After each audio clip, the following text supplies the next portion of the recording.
Sabe quando a gente olha para o mundo dos investimentos e parece uma coisa super complexa, cheia de gráfico, de sopa de letrinhas? Pois é. Mas e se eu te disser que existe um caminho claro, uma jornada mesmo para transformar essa confusão toda em confiança? E com isso construir um futuro financeiro bem mais sólido. É exatamente esse caminho que a gente vai desvendar agora, passo a passo. Vamos nessa?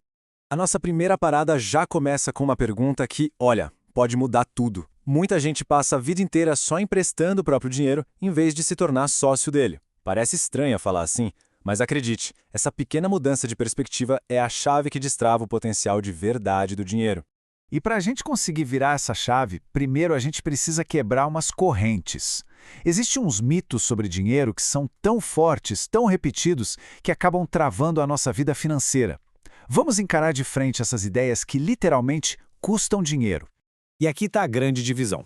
De um lado, a mentalidade que a gente pode chamar de emprestador. É quando o dinheiro fica na poupança, num CDB, numa previdência privada. Na prática, é como emprestar o dinheiro para o banco e ele te devolve uma merreca de juros. Do outro lado, a gente tem a mentalidade de sócio. É quando o dinheiro vai para ações, fundos imobiliários, ativos que produzem valor. Aqui, a pessoa deixa de emprestar e passa a ser dona de um pedacinho de grandes empresas, de grandes imóveis. A diferença é brutal. E o maior desses mitos, sem dúvida, é a ideia de que a poupança é um lugar seguro. A imagem do balde furado é perfeita para isso. Na maioria das vezes, o que a poupança rende não cobre nem a inflação.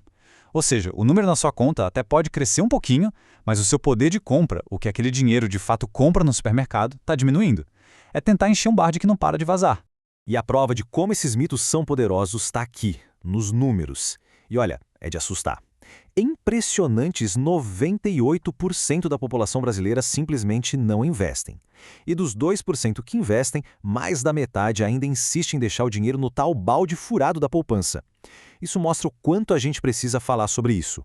Mas a notícia boa é que não precisa ser milionário para virar esse jogo, muito pelo contrário.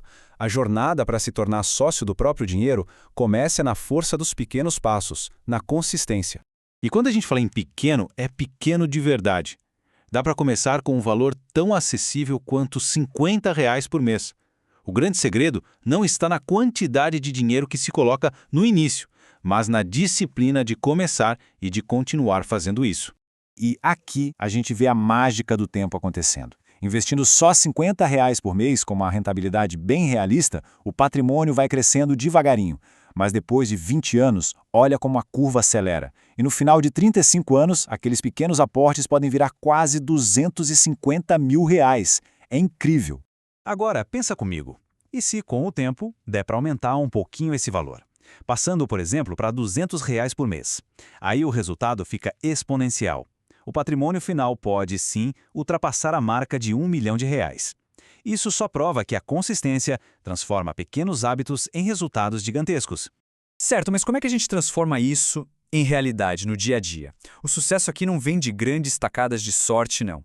Ele vem da construção de uma rotina inteligente e disciplinada. E a primeira coisa é tirar um peso das costas. Ninguém precisa virar um escravo de gráfico, sabe? Aquela imagem da pessoa o dia inteiro na frente do computador, sofrendo com cada sobe e desce, isso só gera estresse e leva a decisões ruins. O foco do investidor de verdade é no longo prazo, não no barulho do dia a dia. A rotina que funciona é até bem simples. Primeiro, dedicar uns 15 a 30 minutinhos por dia para aprender. Depois, um truque poderoso para a memória. Revisar o que aprendeu depois de 7 dias e de novo depois de 30.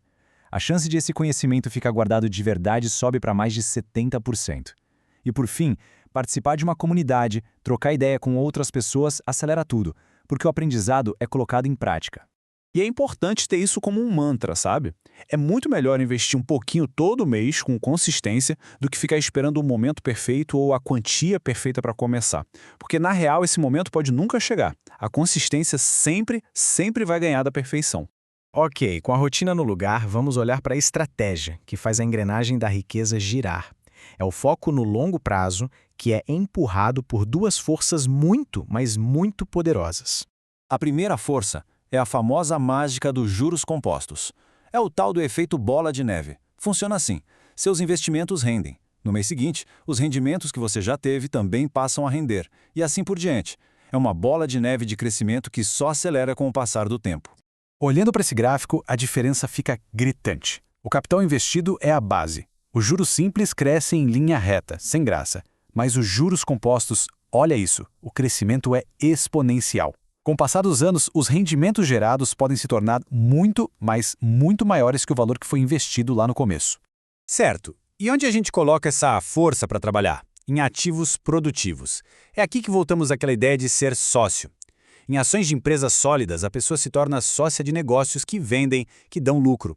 Em fundos imobiliários, se torna dona de um pedacinho de shoppings, de prédios comerciais que geram aluguel. E o mais importante de tudo, diversificar. Não colocar todos os ovos na mesma cesta, sabe? Isso é o que reduz os riscos. Bom, a gente já tem a mentalidade, já tem a rotina e a estratégia. Falta agora o desafio final. E talvez seja o mais difícil de todos: dominar a nossa própria mente quando o mercado balança. E essa aqui é a verdade que liberta. O mercado não sobe em linha reta. Ele oscila. Ele sobe, ele desce, isso é normal, é esperado e vai acontecer sempre. O grande segredo é não se desesperar quando as quedas vêm. Elas fazem parte do caminho. Uma analogia que eu adoro é pensar na volatilidade do mercado como uma montanha russa. Tem subidas, tem descidas, aquele frio na barriga, mas o carrinho continua nos trilhos. Não é uma queda livre. Manter a disciplina e a estratégia de longo prazo é o cinto de segurança que garante que a gente vai chegar bem no final do percurso.